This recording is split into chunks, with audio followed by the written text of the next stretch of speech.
When we see what's happening across the globe to our brothers and our sisters, when we see the suffering of the ummah, no doubt we feel its pain, as we are part of this ummah. And no doubt we feel sadness and we grieve. However, we also know that Allah Azza wa Jal has the perfect hikmah. In all of His actions and all of His decree, Allah Azza wa Jal has perfect knowledge and wisdom. Through these afflictions and through this hardship, Allah Azza wa Jal, He raises the ranks of those who are suffering. And we should never feel that we are in a better place than them. We should never feel sorry for them in such a way that we pity them. We should feel for their pain and we should feel sad for their loss and the difficulty that they are going through. But remember, for every little struggle, Allah raises their ranks and Allah forgives their sins. Imagine if Rasulullah sallallahu alaihi wasallam, he said that for every pain and every affliction and every sadness that befalls the believer, Allah expiates his sins through this. Even if it's a prick of a thorn, a small prick of a thorn,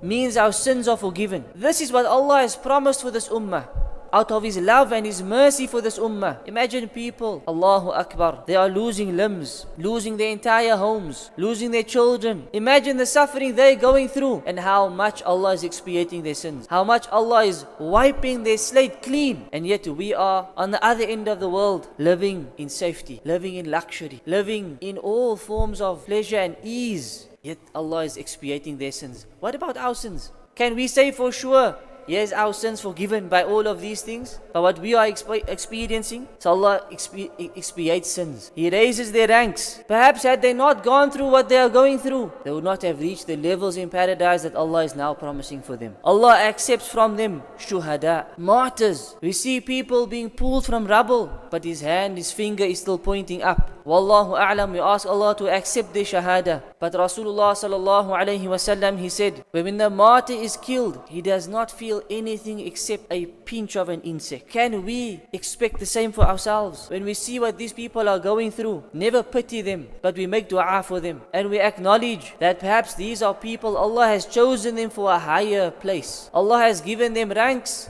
that those who do not experience what they are experiencing will not reach. And this is the hikmah of Allah subhanahu wa ta'ala. عَسَىٰ أَن تَكْرَهُ شَيْئًا وَهُوَ خَيْرٌ لَكُمْ وَعَسَىٰ أَن تُحِبُّوا شَيْئًا وَهُوَ شَرٌّ لَكُمْ وَاللَّهُ يَعْلَمُ وَأَنْتُمْ لَا تَعْلَمُونَ. Perhaps there is something that you will dislike it, but in reality it's something good for you. And perhaps there are things that are beloved to you, but it could be something bad for you.